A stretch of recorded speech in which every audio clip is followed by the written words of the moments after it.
Culture ಮಾಡ್ತಕ್ಕಂಥ boundary ಇದು ರಸ್ತೆ, ಮೆಟ್ಲಿಂಗ್ ರಸ್ತೆ. ಈ ರಸ್ತೆಗೆ ಹೊಂದ್ಕೊಂಡಾಗೆ ಈಸ್ಟ್ ವೆಸ್ಟು ಭಾಳ ವಿಶಾಲವಾಗಿದೆ ಇದು ಆಸ್ತಿ.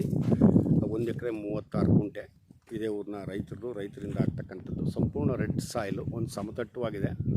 ಈಗಾಗಲೇ ಒಳಗಡೆ ಏನು ಅಚ್ಚುಕಟ್ಟು ಮಾಡಿದ್ದಾರೆ, ಅಚ್ಚುಕಟ್ಟು ಮಾಡಿಟ್ಟಿದ್ದಾರೆ. ನೀವೇನಿಲ್ಲ, ಉಳುಮೆ ಮಾಡಿಕೊಂಡು ವ್ಯವಸಾಯ ಮಾಡ್ಬೋದು. ಅಕ್ಕಪಕ್ಕದಲ್ಲಿ ನೋಡಿ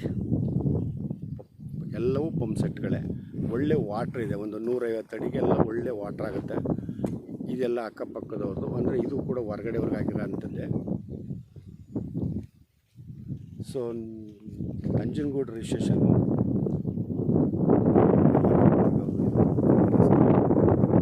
ಸೊ ಇಲ್ಲಿಂದ ಹೆಚ್ಚು ಕಡಿಮೆ ಒಂದೂವರೆ ಆಗಲ್ವಾ ಮೆಸ್ಸು? 1 ಕಿಲೋಮೀಟರ್ ಅಷ್ಟು ಆಗ್ಬೋದು. ನಾನು 1.5 ಅಂತ ಅಂದ್ಕೊಂಡಿದ್ದೀನಿ. ಒಟ್ಟಿನಲ್ಲಿ ಒಂದಕ್ಕೆ ಸ್ವಲ್ಪ ಜಾಸ್ತಿ ಆಗ್ಬೋದು. ಸಂಪೂರ್ಣ ರೆಡ್ ಸಾಯಿಲು. ಇದು ಅಮೌಂಟು ನಾನು ಹೇಳ್ತೀನಿ ನಿಮಗೆ. ಲ್ಯಾಂಡ್ ಮಾತ್ರ ಫಸ್ಟ್ ಕ್ಲಾಸ್ ಇದೆ. ಅಕ್ಕಪಕ್ಕದಲ್ಲಿ ಎಲ್ಲರೂ ಕ್ರಾಪ್ ಮಾಡ್ತಾಯಿದ್ದಾರೆ. ಎಲ್ಲೋ ಒಂದು 15 ಎಕರೆ ಮಾತ್ರ ಹಂಗೆ ಇದ್ದಾವೆ ಅಷ್ಟೇ. ಇನ್ನು ಆಲ್ಮೋಸ್ಟ್ ಎಲ್ಲರೂ ಕ್ರಾಪ್ ಮಾಡ್ತಾಯಿದ್ದಾರೆ. ಎಲ್ಲರೂ ಕೋಕೋನಟ್ಸು, ಬಾಳೆ, ಕಬ್ಬು ಈ ಥರ ಎಲ್ಲ ಹಾಕೊಂಡಿದ್ದಾರೆ. ಗ್ರೌಂಡ್ ವಾಟರ್ ಅಂತೂ ಸೂಪರಾಗಿದೆ ಇಲ್ಲಿ.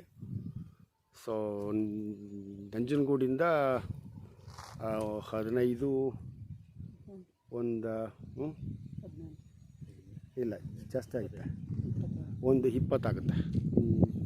ನಂಜನಗೂಡಿಂದ 20 ಆಗುತ್ತೆ. So Nanjangud to Kollegal highway ಇದೆಯಲ್ಲ, ಆ ಒಂದು ಹೈವೇಗೆ ಒಂದು ಕಿಲೋಮೀಟ್ರಷ್ಟು ಅಂತರ ಆಗುತ್ತೆ. ಫಸ್ಟ್ ಕ್ಲಾಸ್ ಇದೆ ಲ್ಯಾಂಡ್ ಮಾತ್ರ. ನೋಡಿ ಎಷ್ಟು ಸಮತಟ್ಟವಾಗಿದೆ. ಸಂಪೂರ್ಣ ರೆಡ್ ಸಾಯಿಲು. ಈಗ ಅಲ್ಲಿ ಲ್ಯಾಂಡ್ ಒಳಗಡೆ ಏನು ಇತ್ತು ಎಲ್ಲ ಅಚ್ಚುಕಟ್ಟು ಮಾಡಿ ಅದ್ಬಸ್ತು ಕೂಡ ಆಗಿದೆ. ಜೊತೆಗೆ ಪಕ್ಕದಲ್ಲೇ ಎಲೆಕ್ಟ್ರಿಕ್ಕು ಸರ್ವಿಸ್ಸು ಕೂಡ ಇದೆ. ನೀವೇನು ಹಾಕ್ಸ್ಬೇಕಾಗಿಲ್ಲ. ನೋಡಿ ಇಲ್ಲಿಂದನೇ ಎಳ್ಕೊಬೋದು. ಒಂದು ಒಳ್ಳೆ investment land. Okay, thank you sir.